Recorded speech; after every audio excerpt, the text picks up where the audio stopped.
frame protection. What is up, everyone? Welcome back to the channel. I'm Eric and we are Riding Dirty. Today's episode, I want to talk to you about frame protection. I'm thrilled to be partnering up with a company called Groundkeeper to show you how to keep your bike looking fresh, as well as protecting it on the trails. And before we dive into this DIY project, let me show you the reason why.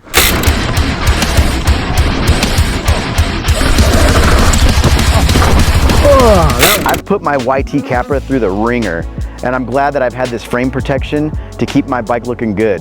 And to be honest, the best part about this frame protection is that I designed it myself with my own ideas. Let me show you the frame protection that I've already done for my Capra.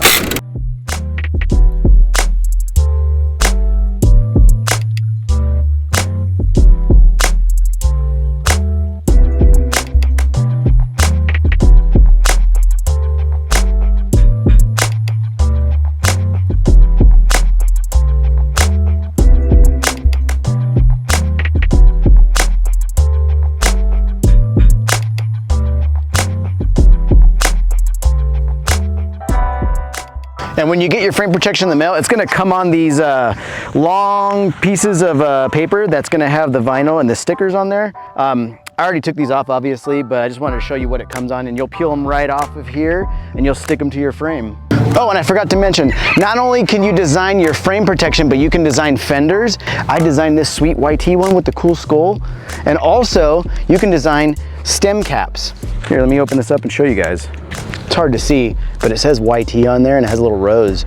But it's also a stem cap you can design. And so let me demonstrate for you right now how you're going to design this on their website. And the first thing you're going to want to do is go to groundkeepercustom.com. Once the page loads, you're going to go to the section where it says custom and then down to where it says frame keepers.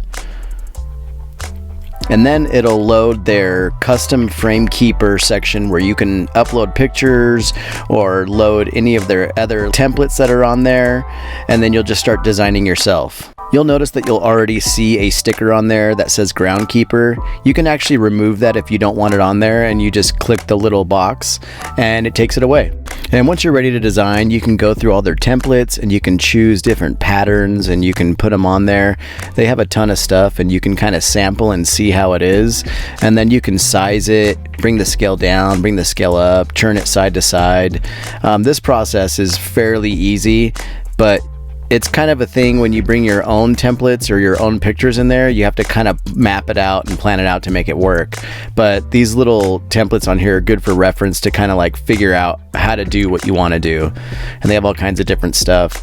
And you can do more than one pattern on there. You could do I don't know, however many you could fit on there, you could put on there. And one of the cool things is you can stretch them out. And you can have just like zebra print if you wanted to do that. And I'll demonstrate how to do that. So you just go over to the zebra print and then you scale it up and then it'll fit across the whole entire thing. And if you like the way that looks, you can go ahead and put apply all and then they'll all look the same. Pretty easy. And if zebra's not your jam, you can go ahead and delete it. They have individual spots where you can delete them on the little trash can on the template, or you can go off to the right there and delete them from the bottom where it says remove. And if you don't like any of their templates, you can always upload your own photos. I tend to put a bunch of photos in my downloads folder that I get off my phone. I'll design it on another app and then I'll put it on my computer and then I'll just upload them from there. And one of the things I was doing for the one that I just made was I put a bunch of YT logos and I redesigned those ones as well. And I threw them up there and you can see right here I'm uploading them. And then I could put a little YT logo on one of the chainstays or even the main top tube or the bottom tube, and you can adjust it how high you want. So there's all kinds of stuff you can do. It's really up to you to design it how you want to design it, and you just have to make sure that you're keeping it inside the scaled lines that they have right there. As you can see, there's little lines right there, and you have to keep it in between those blue lines to make it work. And once you've decided on what you want to do, you can either make it a matte finish or a gloss finish, and then you click buy, and it's only $79. To me, that's a steal to be able to design your own frame protection for only 79 bucks. And if you want to design your fender or your stem cap or anything else, it's in that same spot where it says custom.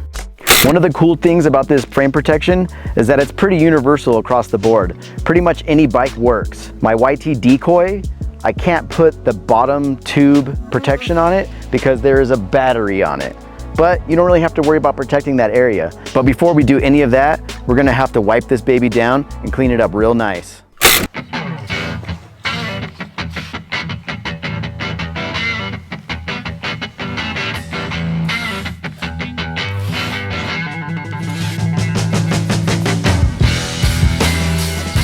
One thing about installing this frame protection is that now that it's all clean, we're gonna wanna go ahead and wipe it down with some alcohol pads and make sure there's just no dirt and grime, because any of that kind of stuff that gets under the film is not gonna make it look very good.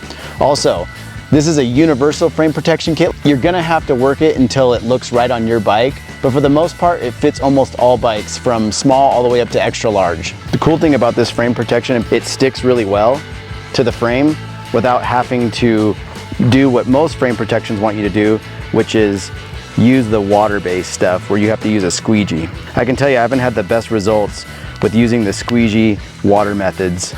Very frustrating for me. But also one thing that's cool is that you can align this until you get it right a couple of times and it should still work pretty well. And I like to take a stripe with my thumb all the way down the center to kind of get it aligned, knowing that it's in a good spot, just like that. And once I have it all aligned, I'll start working my way outward, from the middle out. And if you notice that there'll be some like light little spots, don't worry, those end up going away. If you notice that some of the edges aren't staying down, what you can do that helps is use a blow dryer to kind of like get it hot and stick it a little bit better. I've never really had an issue with that, but on other frame protections as well as this stuff, you can use the blow dryer to help melt some of that stuff and get it hot so it'll stick a little bit better. This is why I like this frame protection, is because you usually don't have to do that.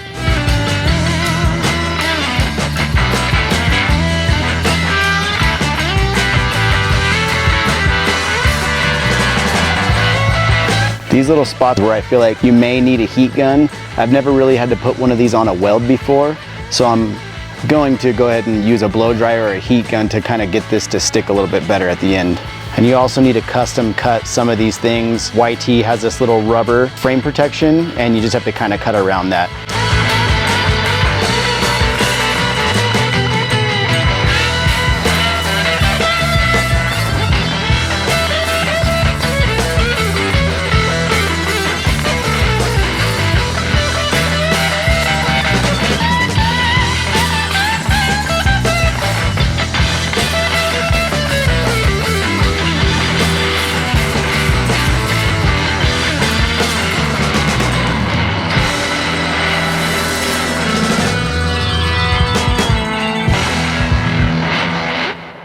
Well, that's how you put on the frame protection made by Groundkeeper. I think they have an awesome product. You know, if the edges start coming up, use a blow dryer, use a heat gun, get those edges back down and you should be fine.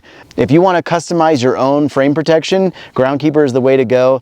They do tell you that the colors may come out a little bit different, so you may have to either darken or lighten the colors, but they explain it on the website. And that's pretty much it for today. If you like what we do, hit that like button. You want to see what we're up to next, hit that subscribe button. And always remember, start small and go huge. Thanks for watching.